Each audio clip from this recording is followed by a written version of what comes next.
my name's Paulie and welcome to this video. In this video I'm going to show you a very fast, easy and simple way to alter the tone of your guitar and even improve the tone of your guitar under certain circumstances. But all I need first up is a guitar. Okay, so now that I've got a guitar, let's have a look at how I can alter the sound so easily. So what is this super simple tone altering thing I'm talking about? Well, it's something that Eric Johnson talked about in one of his videos, and it's where you actually strum or pick the strings. It can make a massive difference to the tone of your guitar, and you can actively use it to alter the tone of your guitar a little. You know, if you usually pick back here near the bridge pickup,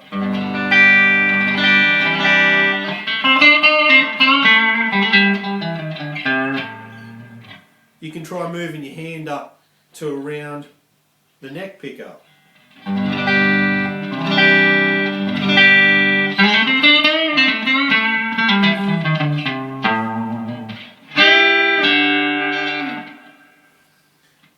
Alternatively, you can even move up into the neck area.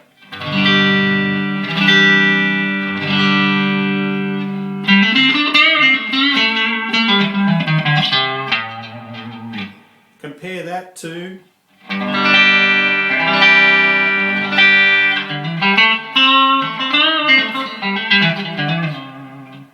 sounds completely different. Sounds like I've selected a different pickup. And that's it, really. So have a look at like B.B. King or Stevie Ray Vaughan or even Eric Clapton. Eric Clapton will often strum chords around this area, and sometimes will play lead back here. Stevie Ray Vaughan almost exclusively plays in this area, as does B.B. King. You know, and they're just a couple of examples. I'm sure there's hundreds more out there. Bear in mind though, as you move towards the neck with your picking, the string is going to deviate more when it's struck. So if you're trying to play fast, playing fast will become a little more difficult. And that's why a lot of fast players will play back here. Also, palm muting or chugging or whatever you want to call it these days doesn't work terribly well once you get your palm over the string more. The pitch is actually lost, so you'll need to still move your hand back to get that palm muted effect. So how do we use this technique to our advantage? Well, you've got a few options. You can use it to deliberately alter the tone of a guitar. Say you've got an overly bright guitar, you may wish to pick up towards the neck. Or say you've got, you know, somewhat of a dark sounding guitar, you can pick more towards the bridge. Also, you can use it as a creative outlet and create deliberate tonal dynamics or tonal variations. So as an example, I'm going to play a few chords and things now, and I'm going to vary my picking position throughout. So while I'm at the bridge, you should hear a sort of brighter, twangier kind of tone, and then more towards the neck, it should kind of warm up and sound more rounded and thicker.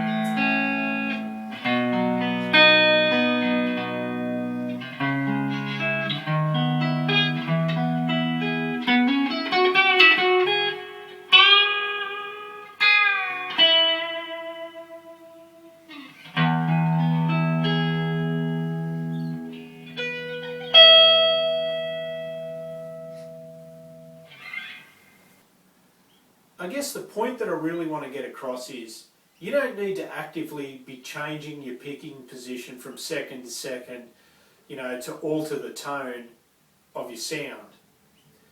you could make an active choice to find a picking position that you prefer that's better than what you have habitually been using up to this point, and go for something different. You know, you may have been picking a long way up the neck and decide that you want to move back a bit to brighten it up, or alternatively you could do the opposite and have been, you know, anchoring your palm against the bridge the whole time and playing and not really understanding why it was so twangy, and that, you know, by lifting your hand and actually moving it up slightly, you know, that you will end up with a warmer tone.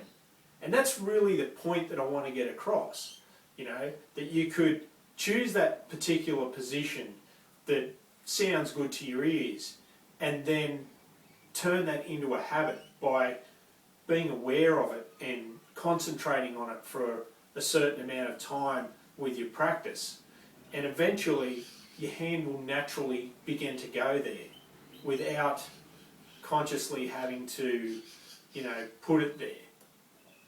So I hope you've got something out of this video. I hope you found it entertaining, and please share it. I'm sure there's other people out there who may be interested in it. And if you like what I'm doing, please subscribe, upload new videos every week, and have a great day. I'll catch you later.